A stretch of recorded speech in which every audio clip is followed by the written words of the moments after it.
Falcons fans, welcome into episode 13, I think, of Out of Your Falcon Mind, an Atlanta Falcons fan cast. I'm John, one of your hosts. My co-host, Mike. What's up, bud? What's going on, Johnny Yates? Out of your Falcon mind?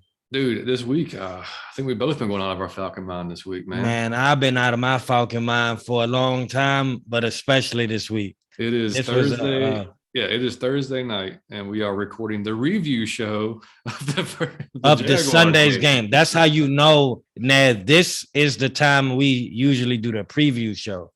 Right. And we just get into the review show. So that should tell you the hectic week. How our week has been, yeah. So I tweeted out yesterday or the day before.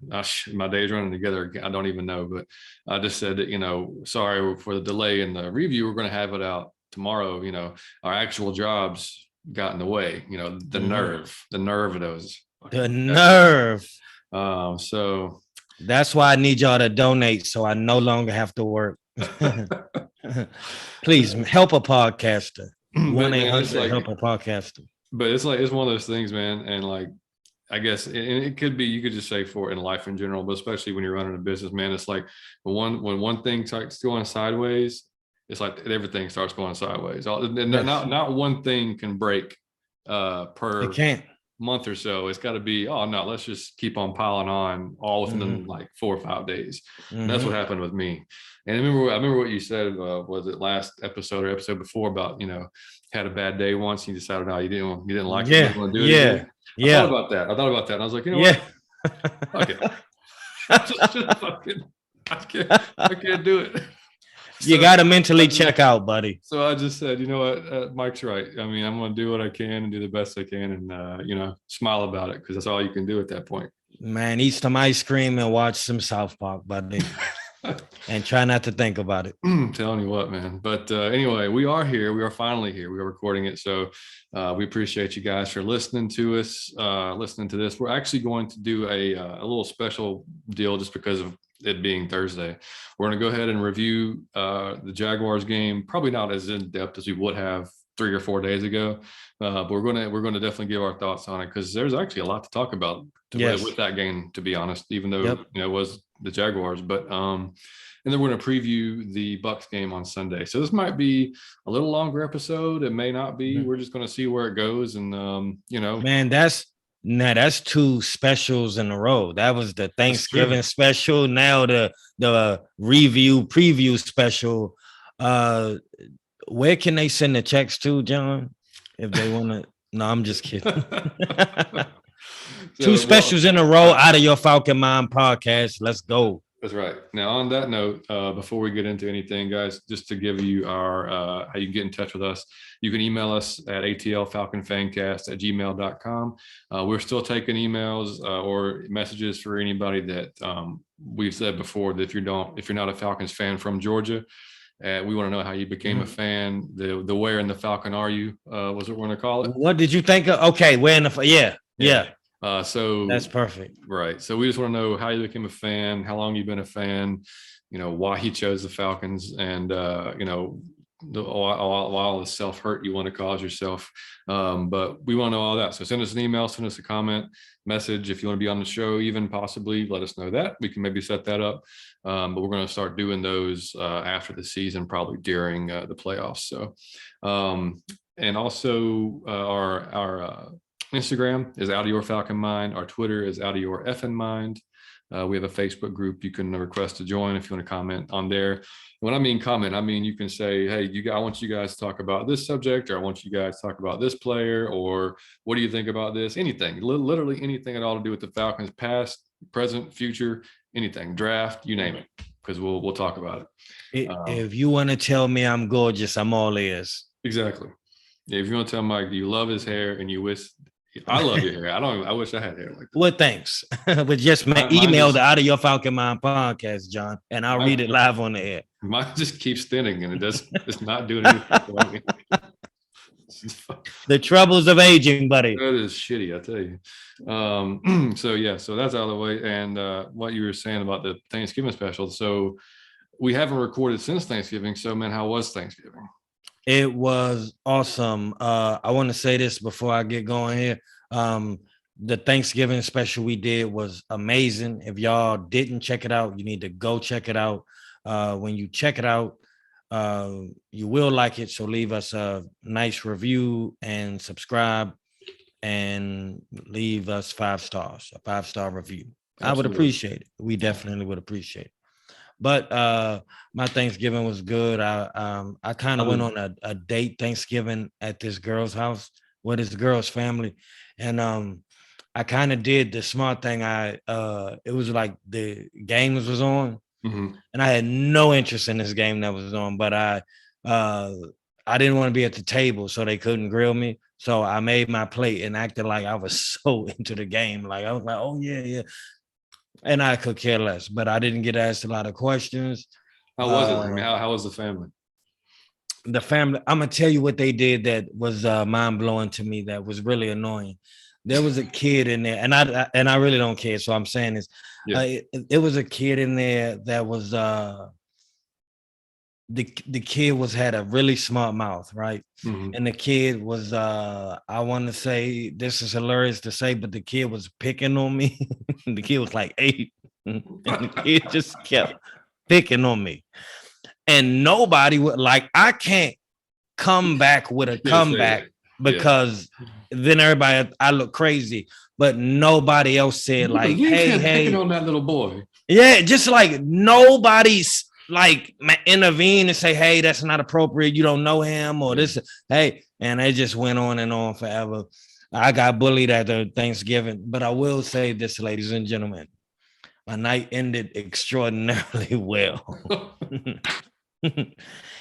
Applause for me. Applause for me. Good for me. That's how you want to end Thanksgiving. Good for me.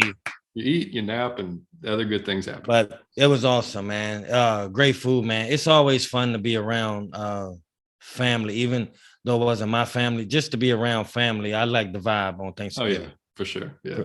How was yours?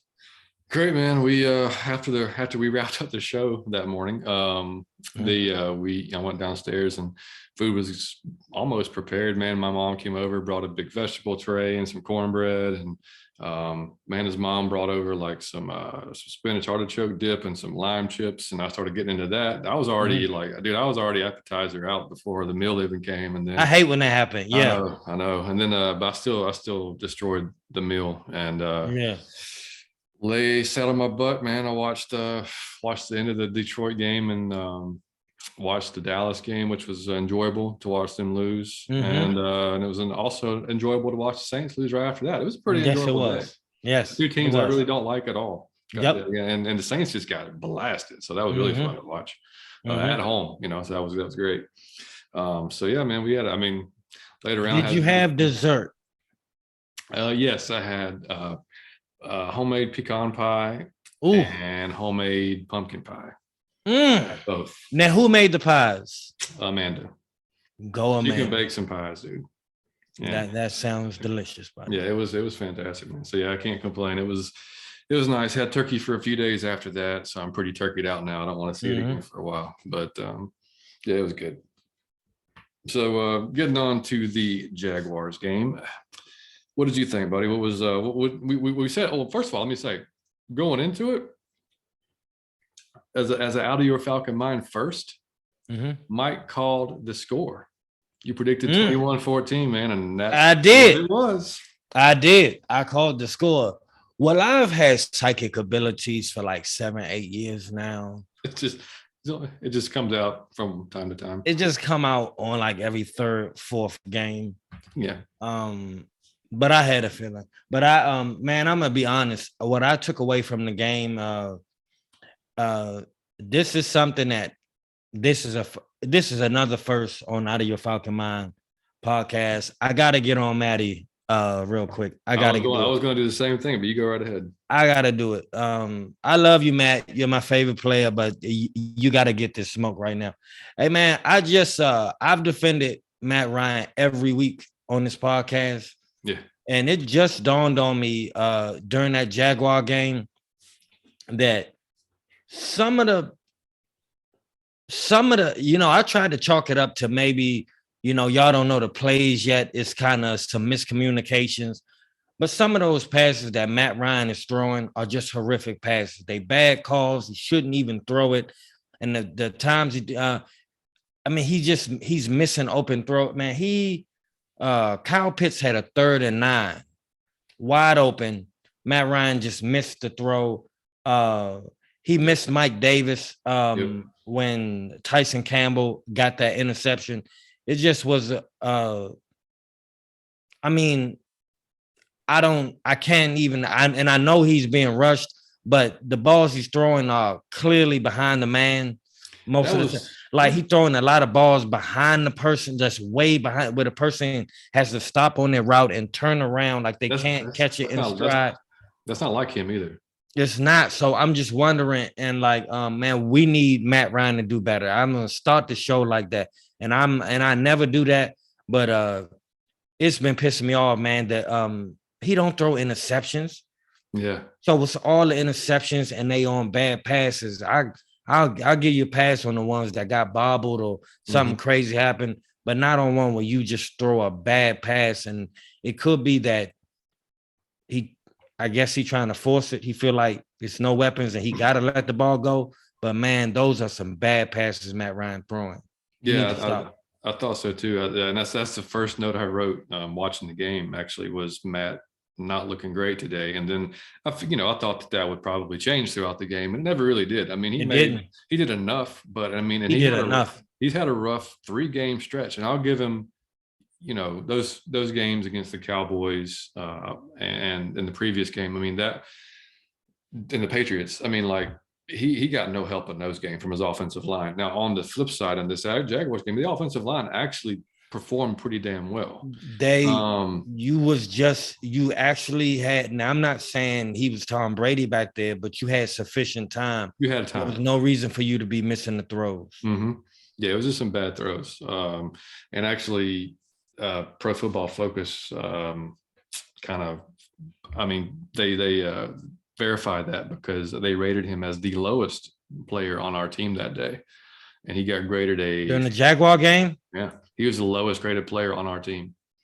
And it was a 45.3 by Pro Football Focus. I'm going to be honest. I wouldn't have ever thought that. What I'm speaking from was cumulative. I wouldn't have never, because I just felt like I've been seeing you miss throws every week. I've seen you throw the ball behind people every week, man. Come on, Matt. Yeah. Come on. I agree. And I like you, buddy. Come on, man. Yeah. And that stood out. And the other thing that stood out, I think, was obvious to everybody, was Cordell Patterson is our entire offense. Yes. I mean, it is such a difference when he's in the game as opposed to, obviously we missed him big time when he went out early in the Cowboys game. We didn't have him last week against the Patriots. But that man was averaging about 5 yards a carry, 5, 6 yards. Actually, I think it was more than that. I think as a team, we averaged 5 yards a carry. I think he actually averaged more than that per carry.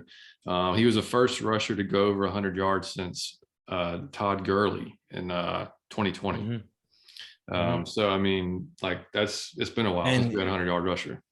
And he carries all the electricity with him. He brings it all with him. Man, I got to touch on that too. I've seen Cordell Patterson play for years. I would dare to say he's playing his best football with Atlanta. So I got to say that, which is crazy to me that the dude is getting better as he get older. But I got to say this to him too. He got hurt in that game, and he went out and he came back. And I just want to say this, man, when you playing against when your team is not that good and you playing against Jacksonville, you could probably opt out of that game just for safety reasons. I don't want to take the chance. For that man to get back in the game and then give us all them electric plays and surges, the man that wants to win. That's the mentality. That's the spirit we need, is a player like that. He could have easily, the man has been hurt, and I think he tweaked it early on because he went out. So the man could have easily been like, yeah, I'm out, just to be safe. That man came back in the game and really is the reason we won the game. I mean, he was like James Harden on Sunday. He scored like 52 points. I feel like he did everything by himself. Yeah, man, you see him trucking the dude in the fourth quarter. Yeah. I mean, just laying into him. I mean, like, you know, so I mean, he was running like somebody had his kid in the basement tied up and said if he didn't get 100 yards, you know, something was going to happen. That dude was running for his life. I appreciate it. Yeah, man. Yeah, I mean, and after the game, I don't know if you saw, he tweeted ATL with 3 exclamation points. I fucking love y'all with like 8 exclamation points. I'm gonna be honest. I don't know that he ever got this love at his previous destinations. I think we love him. No, I mean, but you look at, and he's not, you know, Arthur had Derrick Henry at Tennessee, obviously. You know, he's not Derrick Henry, but he's a pretty damn big dude. I mean, he's 6'3", 240. He's up there. I mean, he's in that range. I mean, like, so, and it looked like he had the majority of the snaps during that game, a running back. I mean, I think it's his job for, I mean, as far as like, he should be the lead running back by now. Gallman got a few snaps. Davis got, I think Gallman and Davis got about 5 each. So I had to tell you that you were right, man. When you was raving about Gallman, I hadn't noticed him. I really got a chance to just watch him. He can do some stuff. Like, he's a pretty good. He's quick. He's quick. He's got some power. Yes. Do you remember Ito Smith? Oh yeah. He wasn't that good. He wasn't, but he was quick. He was really, really quick. And he remember, like, that dude is really, really quick. Like, Gallman can get in and out. Like, he quick. Right. He is a hole fast. I mean, and that's, you know, and getting on that, I mean, like we talked about briefly, the offensive line. I mean, dude, they really showed up. I mean, Chris Lindstrom was actually, and we've talked about him all season. He's been probably our most consistent offensive lineman, guard, and he scored an 84.1 from Pro Football Focus, and that was the highest Falcon that we had. But I'll run off the next 3. CP was at 82.8, which no surprise. And then our next 2 were offensive linemen. Matthew 78.8. And McGarry, actually, and we've killed Caleb McGarry on this show because he just hasn't performed up to his potential, I don't believe. But he had a 79.6, and he had an 88 in run block. And so, because, you know, I don't care who you are, you can be Barry Sanders. If you don't have something going on up front for you, then, I mean, there's very few running backs in this world that can just create something out of nothing. No. So you're going to have a little bit of hold from your offensive line to give you something to run. So, I mean, kudos to those guys, because they finally stepped up. And that, I mean, hey, so I was the whole game. The main thing I was thinking was that I was really happy for the offensive line, because I felt like even though they was playing the Jaguars, they got to, I think you need to experience what it feels like to be able to, I'm not going to say dominate, but to win the battle. Have success. To have success is what I mean to say. Yeah. When you trying to run, to impose your will on run blocking and to do it repeatedly, and to impose your will on pass blocking. I don't think those dudes felt like that all year. That was good to see them feeling that way. Like, yeah, I agree. Pushing people off the block. And I think that when Cordell was having big runs, they was excited, because I don't think they got a lot to do that. So I hope that momentum carry. I know it was Jacksonville, but I hope the momentum and that attitude carry over to a real team next week. Right. And that's the next step, is for them to get consistent and do this on a consistently, you know, every week. Now, I mean, you know, everybody's going to have a down week, but we've seen them just terrible. I mean, like, god awful this year. And we've seen them, if they play like this, dude, we honestly have a chance to win a lot of these games that we have left, because, I mean, the offense itself, and this is without, I mean, anybody, our receivers, I mean, Gage got in the end zone, and I think he was obviously our biggest receiver this weekend. But, I mean, everybody, dude, the rest of the receivers, they graded terrible. I didn't write it all down, but they graded out terrible. So, like, our playmakers are not making plays, man. And then, like, you saw what, you know, 3 or 4 games ago when Pitts went off. Well, that just tells everybody right there, okay, well, we just got to make sure this dude, and pretty much since then they did it again. He had, like, they did it again. Yeah. So, I mean, it's not, you know, I'm pretty sure Calvin is not coming back. Yeah. I was just going to say, I think he's done for the year. I'm sure he's done. He's not going to come back for the last 3-4 games. It's not, he's not coming back. No, I don't think so either. But yeah, I mean, like I said, the only guy that's, and even I did look at Mayfield. Mayfield had a 71 grade, which is not still, it's not great, but for him, honestly, this year it's okay because he's been probably the worst offensive lineman we've had this year. Yes. His pass blocking though was a 30, which is still just god awful, like just terrible. Mm-hmm. And so, and I know, like we, you know, and we've said the caveat every time. He is a rookie. He's learning on the go, you know. But I mean, that's got to be better, you know. Regardless, I don't care if you're a rookie or not. Like that'll be a position they have to look at next year if that doesn't change. Because that shouldn't be a professional number. No. And then what was also interesting, not to jump off of Mayfield, and if you notice this, they were switching out centers. Drew Dahlman and Matt Hennessy both played center almost. I don't know if the snaps I think were almost equal, and they graded out just almost the same, to be honest. And interesting that because you know they Dahlman is Arthur and Terry's draft pick of this last draft, and you know Hennessy is the pick of TD and DQ's last draft. So it'll be interesting to see how that, because that's not ideal. You don't really want to be switching out, I don't think, your center because of that connection with the offensive line and the quarterback, you know, on a game basis. But I mean, I don't know. I don't know if they're just trying to see who's going to fit better in the offense in real life, you know, not in practice. I believe, man, I believe that Calvin being out, you know, it kind of forces them to be better coaches. Yeah. Because you have to get way more creative and do more, and you got to see where you can put him, and if he can play here and there. You got to see all that. Because with Calvin, you have two weapons, but Cordell has been hurt. So you finally had two again, and we won. Yeah. So that was kind of cool because we've been fighting with one weapon the last few games. Yeah. And I mean, like, you know, I was, as a Falcons fan, everybody knows you can't be satisfied with any lead of any kind. And I thought, I mean, even in the fourth, and like, you know, it was like, shit, here we go again. I mean, like, they started to come back. I'm like, and then, you know, what was a little, I mean, I know it is what it is with the team and what we have to do, but like, we were up 21-3 and we went 3 straight runs and punted it. I think it was in the third or the fourth. And I just wanted to stay aggressive, man. I wanted to keep doing what we've been doing.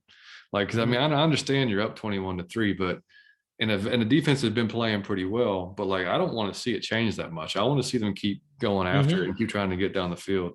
But you know, like you said, we won the game, so it doesn't really matter. I mean, and then that holding call on Jawan Taylor at the end of the game, that probably cost them a touchdown. Because I mean, that was huge. It did, yeah. That was huge. And the Jaguars penalties as a whole in that game really helped us out.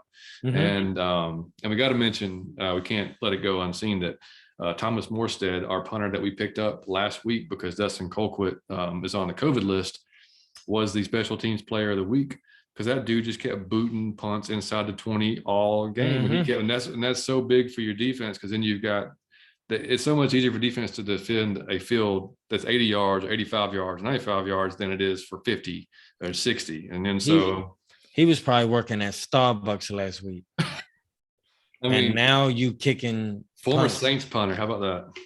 Ugh, but hey, let's keep him. Yeah, and I mean, he's actually. And they said this today on the radio. I was listening. I couldn't believe it because to me, it seems like Dustin Colquitt's been in the league for 40 years. Yeah, Morstead's actually 4 years younger than Dustin Colquitt. I did not know that. I thought Morstead was older. Yeah, I would have. Yeah, and that's just my nice brain. But that's what. Yeah, dude, I don't know. I thought he. But if that's the case, I'd rather keep Morstead and let just like. Yeah, right. I mean, first week you're going to get special teams player of the week. I mean, that's cool. But so that was they helped out the defense a lot. But overall, like I said, the defense played better. Even though it was, you know, you said in the preview that, what's his name? Quarterback brain fart. The Jaguars. Yeah. Trevor Lawrence. Good Lord. It's late, ladies and gentlemen. Yes. Yeah, they, yeah, I mean, he had another rough week. I mean, he wasn't bad. He wasn't great. I mean, he missed passes too. You know, he did things rookies are going to do. Rookie. So it is, you know, with not great protection as well. So, I mean, we did what we needed to do against them. I mean, the defense, our top rated defensive scorer from Pro Football Focus was Anthony Rush, which is 85.7, and that's a big dude right there next to Grady. And if we signed him off the practice squad, man. I mean, so if he can, I'm glad to just see them paying attention and trying different things, because it shows that we trying some stuff. I want to see him. I want to see how it work out. Yeah, man. I mean, and so if he can continue to get performances like that and really start getting better too, I mean that. And you should have players on your practice squad who you will potentially sign to the team. Right. Yeah, you hope so. Yeah. Yeah. So worst case scenario, you're going to need them. So that was a positive to see. And then, of course, AJ 76.1. He allowed one reception for 5 yards. If this dude don't go to the Pro Bowl, man, somebody. I mean, seriously, it's going to be a riot. It's going to be a riot. It's just he play in Atlanta, but he still got to go. I think he'll be one of the top 2 cornerbacks in the league this year. He's got to be when it's said and done. Yeah, stats. Because he isn't allowing anything. Yeah, he isn't allowing anything. Okundeje had a 76, which was good to see as well. Grady 73, and Richie Grant 72.7. And they were using Richie.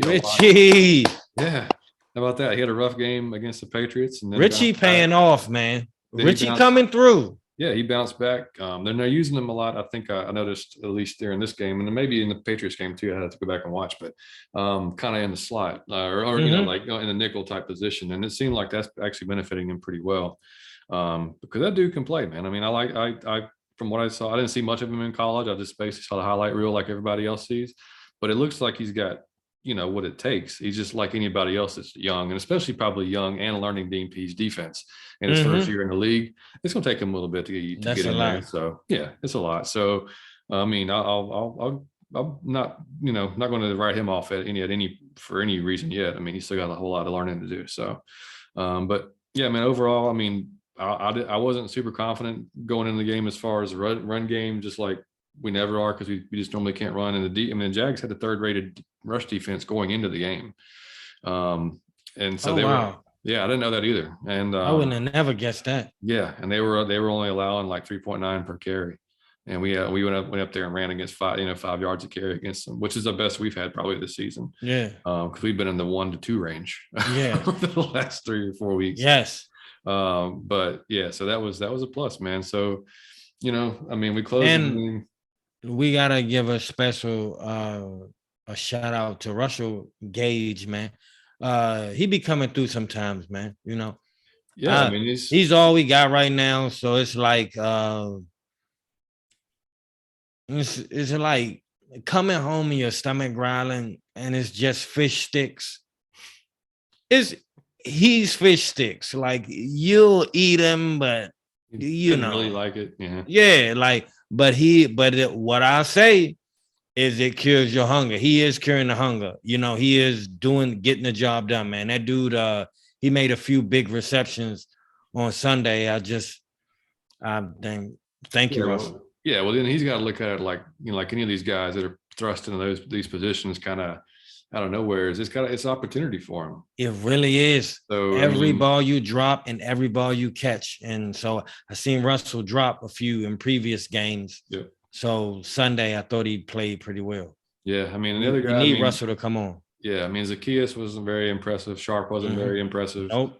I mean, we needed Russell and Keith Smith, man, their fullback.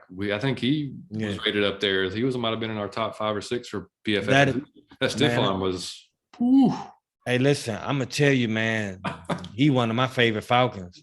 Man, just on the attitude alone, like he don't. He took a lot of pleasure in just shoving that dude through the earth, man. Yeah. And I'm gonna tell you, I'm gonna be honest. He loved blocking it. When you launch him, when you watch him, he launch into a block. Like he'd be trying to take people. So I like him. You remember Christian, our old Todd Christian, our old fullback from the 90s? Oh yeah.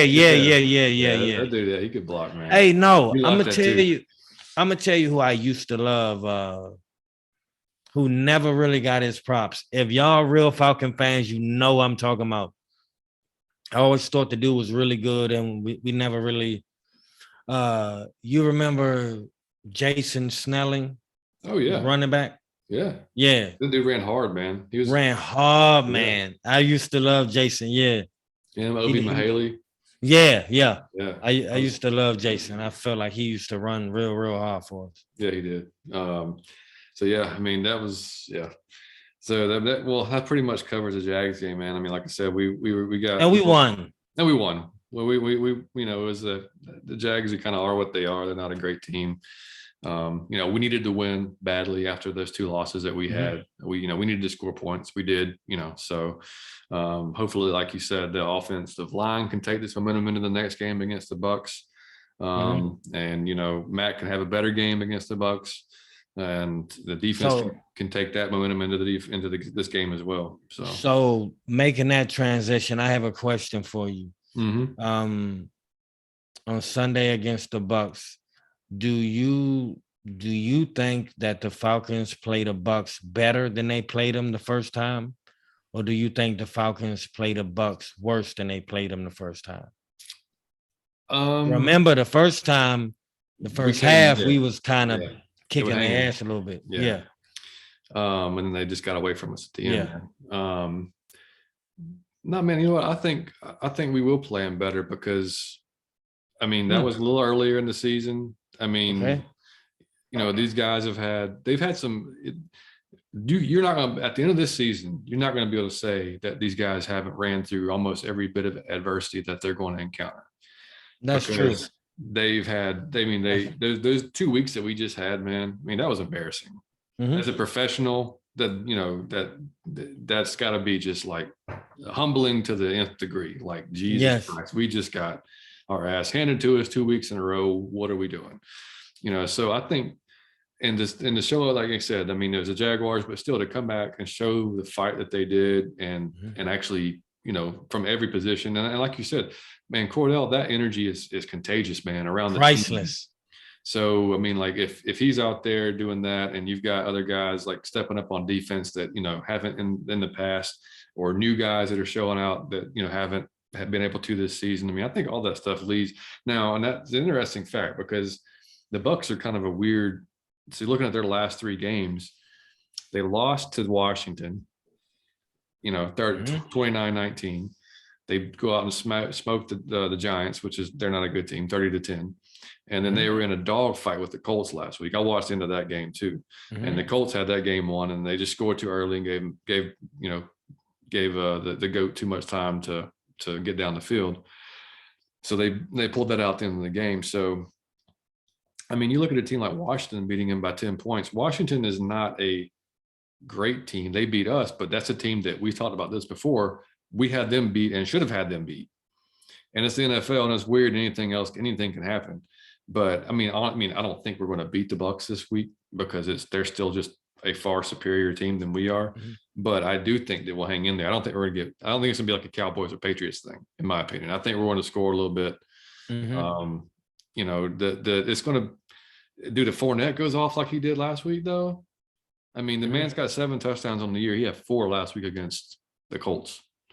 And he's looking like the old Leonard Fournette all of a sudden. So that's not great for us, especially. I mean, but it's just I don't know, man. Our team is such a weird, damn mixed bag this year. We literally don't know what's going to happen. Like we haven't had like 2 or 3 consistent performances. You know what I'm saying? Like, I'm gonna tell you what I think is hilarious about the age. You're spot on, right? But I'm gonna tell you who hasn't either is the Bucs. Yeah, I mean, that's what this. I don't know. Like, I was gonna say the same thing. Now they're way better than us. Don't get that wrong, but the Bucs from week to week, you never know what you're gonna get. The Falcons from week to week, you never know what you're gonna get. The only reason I think it'll be a game at all is because the Redskins beat them. Yeah. And if y'all watch the Redskins are not a very good football team. They shouldn't be beating the Bucs. So we have a chance to beat them. But again, like, I have a chance to become an astronaut if I go to the right school and study it. So, yeah. And looking at the stats, I mean, the Bucs are 3rd in total offense at around just over 400 yards a game, 402. They are first in passing, no surprise, 306 yards per game, 23rd in rushing, even though Fournette, went off last week, 96 yards per game, and they are first in scoring at 31.5. It's the defense that's suspect. Yeah, the defense is not well. I'll say this: the defense, the pass defense is not great. They're about 20th, is what at 247. Now the rush defense, number one, at 81 yards a game. So it's really the pass defense. Yeah, that's a problem. If you're gonna get them, it's on the pass. It's on the pass, and exactly. They're 8th overall with defense, 328 yards per game. They're 17th in points allowed, averaging around 23 a game, whereas we are 31st, allowing 27.5 a game. So we haven't moved up. We've pretty much been in 30th or 31st all year long with points allowed. But which is the worst stat to be 31st. You don't want to be the only good thing, the only silver lining to that is we have looked better, even against the Patriots, even though we allowed, that wasn't just a blowout. If the offense did anything during that game, we could have been in that game. So yes, these last 2 games, there has been progress with the defense. So I don't think that's totally reflective of how they are, but the injury wise, Jordan Whitehead is questionable. He was limited today, which would be a big loss for them at safety if he doesn't play. Jason Pierre-Paul is questionable. They just put Richard Sherman on the IR. That was it last week, week before last. And for us, Colquitt still with the COVID. Ridley, like we just talked about, we don't think we're going to see Ridley back. Looks like Debo is going to play. He did not. We didn't mention this, but he did not play during the Jaguars game. And not to go back into that, but Mykal Walker filled in, and I thought did an okay job. He's not going to fill in, and I'll be honest with you, he's not going to be. And Dion hasn't had a great season either, but he was kind of all over the place. He wasn't really great in pass defense, but he a lot of energy. I'll give him that. He looked excited. I was going to say he looked excited. A lot of energy. Yeah, so I will give him that. But anyway, it looks like Debo will be back. He was day to day. He was dealing with a shoulder injury that kept him out of the Jaguars game. Stephen Means is back from IR, which would be nice to have him back in that rotation in a defensive end. And it looks like Jonathan Bullard is questionable. So, that's really it for injuries. So, neither team is terribly beat up. It's, most of their guys I need a good performance, man. I'm going to be honest, man. I count this as 3 straight weeks because the Jaguars are terrible, and it went down to the wire. With a team that's one of the worst teams, you went down to the when the time went off the clock, the guy that was calling the game said, and the Falcons hold on for dear life. And I'm like, yeah, see, that's what you shouldn't be holding on for dear life against the Jaguars. Yeah, I even thought in that fourth quarter, I was like, damn, I'm really glad that football's not 5 quarters, because I don't think we would win if it was 5 quarters. I was waiting. If they didn't have their penalties. Yeah, that's what hurt. That's what killed them. Yeah. We may lose that game. So against the Jags, so that the Falcons, man, we got to do better. And I just want to, I do want to have a little segment here. I just want to explain something real quick. There's a major, I want to explain a concept to people. There's a major difference between Matt Ryan throwing the ball in front of the target, throwing the ball in the chest of the target, and throwing the ball behind the target. If we trying to get a first down and somebody is running toward the first down and he has a clear space in front of him, if Matt Ryan throws the ball in front of the man, he can catch it in stride. He can keep running. He'll get the first down and more. I haven't seen Matt Ryan do that a lot this year. I'm just being honest. If I had one critique, and that's my man, I hate to do this to him, but I'm being honest. He either throws the ball like at the person, so they still have to like stop to catch it. So they got to slow up and possibly not get the first down. Now they got to stop.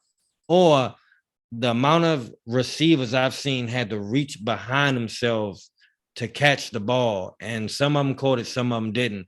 But when you got to reach behind, you slowing up and you got to start running the opposite. You just way more likely to get caught. Matt Ryan got to start doing better at putting the ball out in front of the receiver so he can catch it in stride. I've been noticing that. I just didn't want to say nothing. It breaks my heart to say it. Yeah, it breaks my heart to critique him because I love him, but it's glaring. Like you're missing dumb throw, like you're missing throw. You're throwing bad passes, and them interceptions are inexcusable. Yeah, so just so y'all know, if y'all think, well, Mike will never get on Matt Ryan, is this episode? You said it's episode 13? 13. I'm gonna put a little asterisk by this one. I'll put a description and Mike Dog. Yeah, I finally got on him because I'm not being funny. It's pissing me off. If you understand that concept, it'll piss you off because you notice that was the dip. If you'd have put it out in front of him, it would have been a 16-yard play. But since you threw it right at him, it was a 6-yard play, and that is getting frustrating. Yeah, that's been more prevalent over the last 3 weeks. I mean, yes. The game against who was it that we actually? Well, I mean the Saints game. I mean, he was like old Matt Ryan. Yeah, and then yes, so yep. I mean, he's been just like, I mean, he's kind of like been like the team, just inconsistent. And we need the first time. Yeah, and that's not a word you would tie with Matt Ryan ever. Yeah. Right. And that just goes to say we need everybody to be more consistent. I mean, just across the board, every position.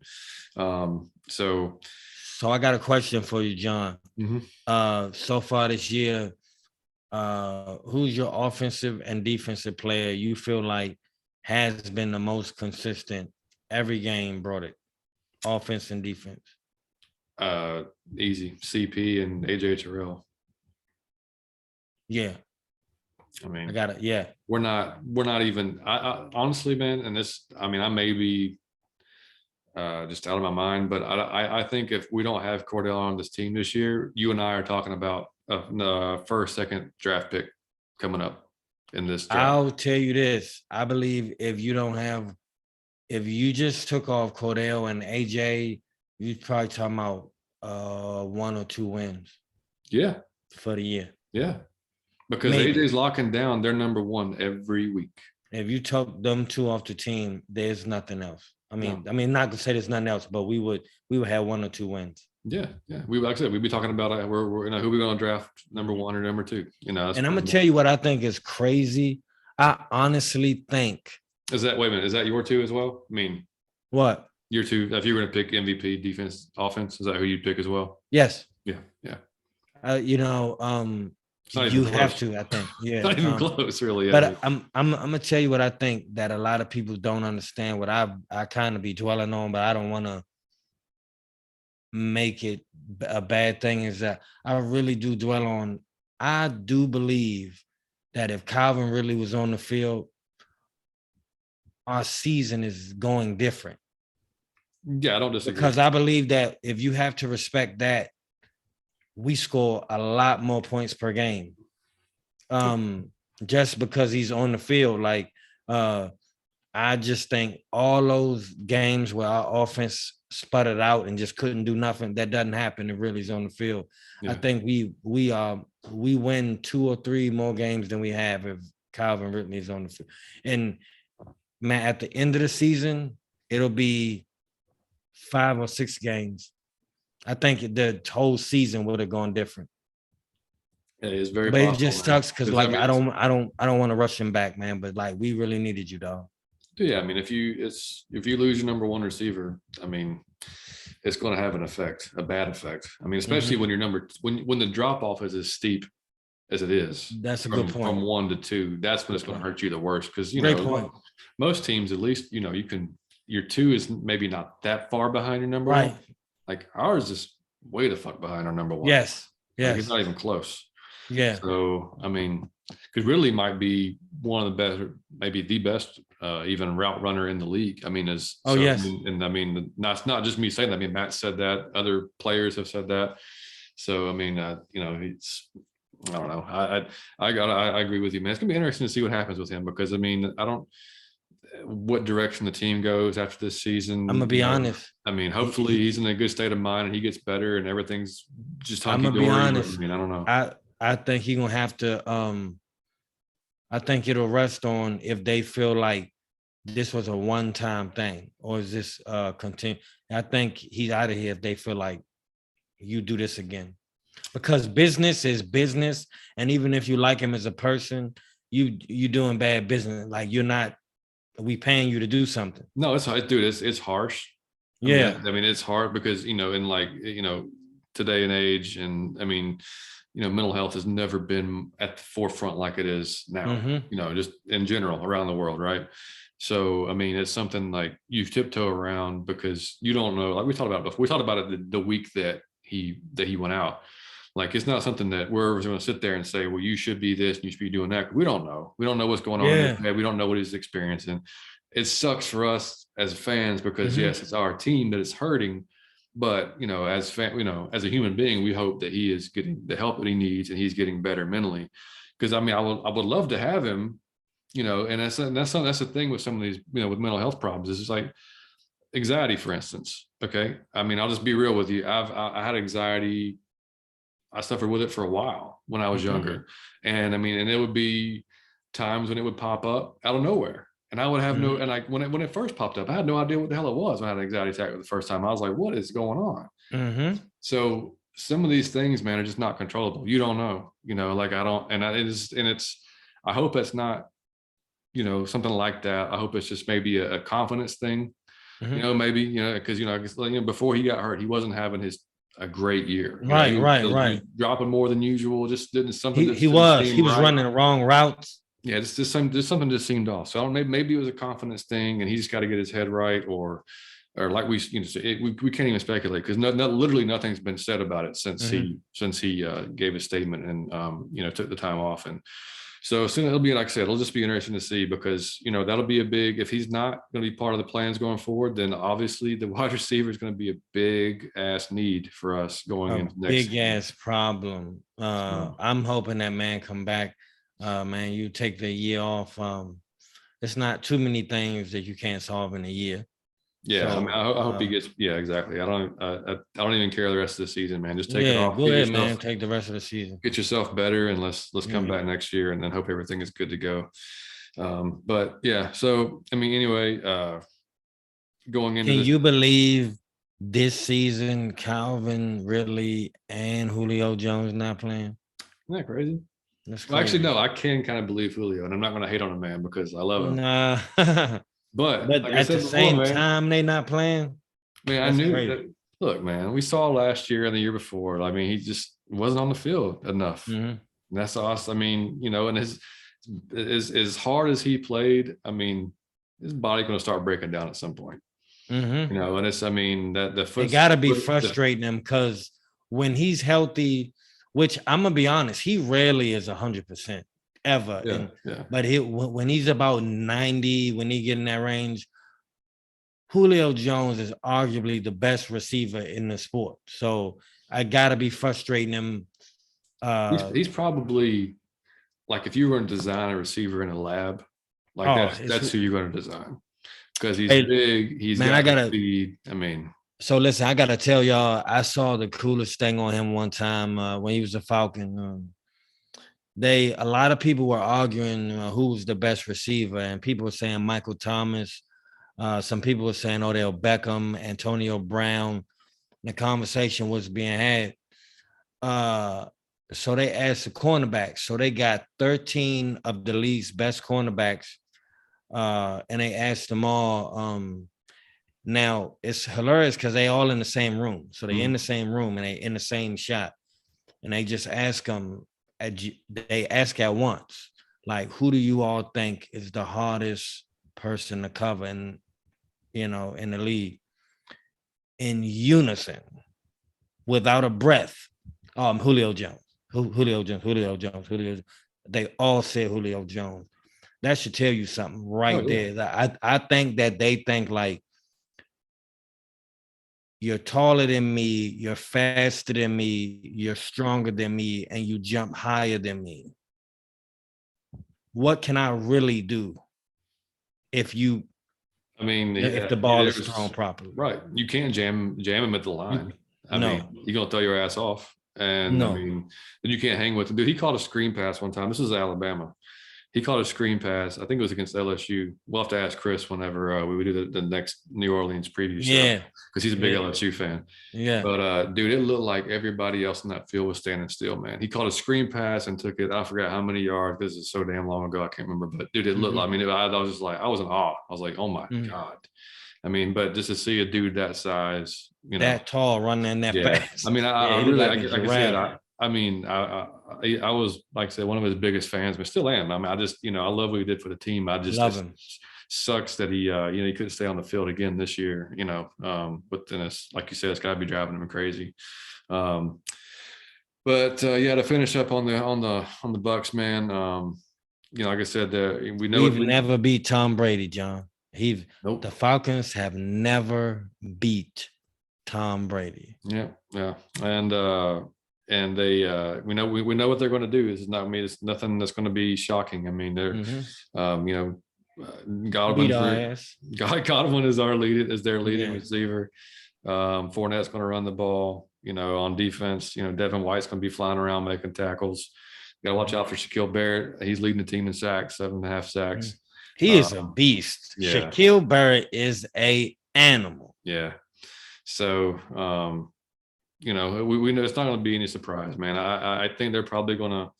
I wouldn't be shocked to see it kind of end up kind of like before, where we may hang close and they pull away at the end. You know what I mean? Yeah. Type of thing. That wouldn't shock me. Do you got a preview or a preview? Jesus, do you have a prediction? Yeah.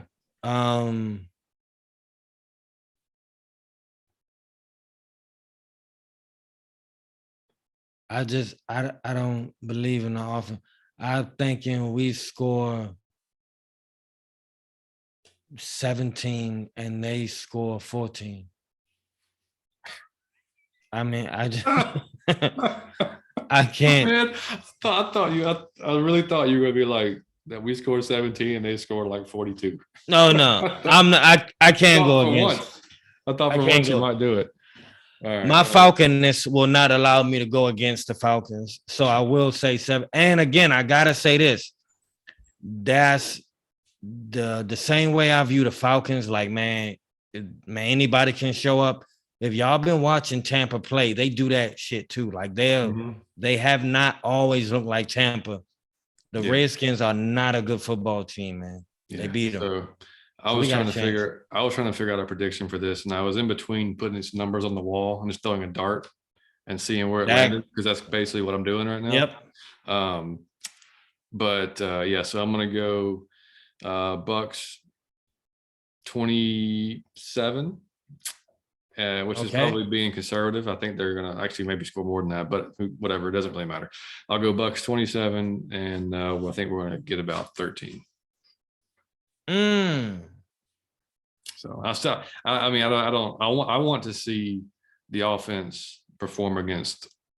I mean, and now granted, they scored more the first time we played them, you know. But I mean, we've went through a few things since then. We don't have Calvin now, and so, you know. Do we get dominated on Sunday, you think?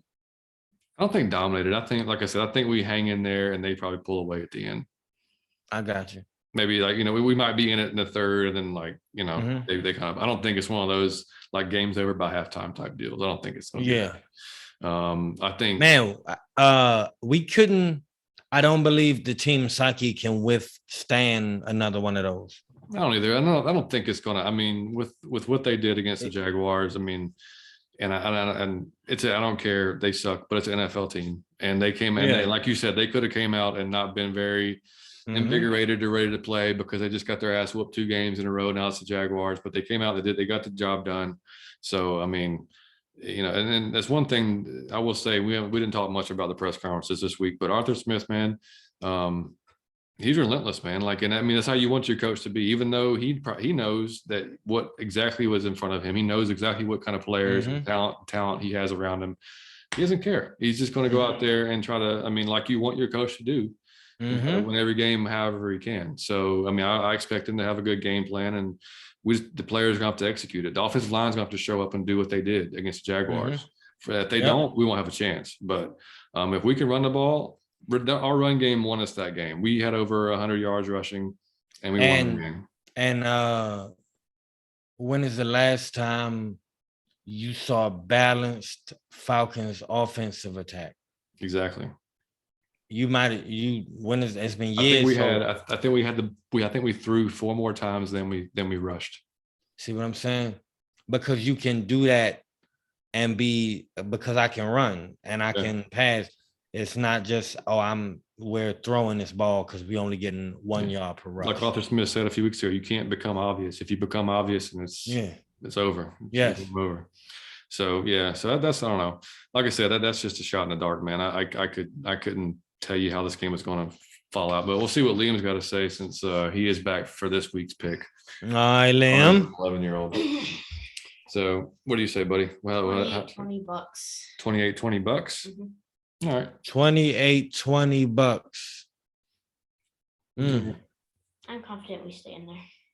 Oh, yeah. I mean, we are too. So, I mean, Mike's got us winning. So, I mean, he's definitely confident that. Yeah, I'm sure. You know, we're going to win. Yeah. Man, I'm crying over here because 2/3 of the Out of Your Falcon Mind podcast have gone against me. hey, I'm telling you, but you know what? If they, even if we lose this game, man, if we come out and play, that's what's important. I'll be more confident going into the next game. You know what I mean? So, like I said, even if we play our best and they play their best, they still win. Mm-hmm. You know what I mean? So, if we can, we're going to have to get some stops on them. We're going to have to make some plays that we normally don't make. You know. So I just realized that we've hit a new low with our team because we were just all I want is you to try your best. On Sunday. Look, all I want is for you guys to have fun and try your best. If you do that, I'll be happy with you. That's all we want you guys to do is have fun. That's just where we're at, though. I mean, we're realistic, right? That's all where we at. Yep. And I mean, like we said last week, we're still mathematically in the playoff hunt. So, I mean, if we win this game, dude, it might get interesting. It might get real interesting if we win this game.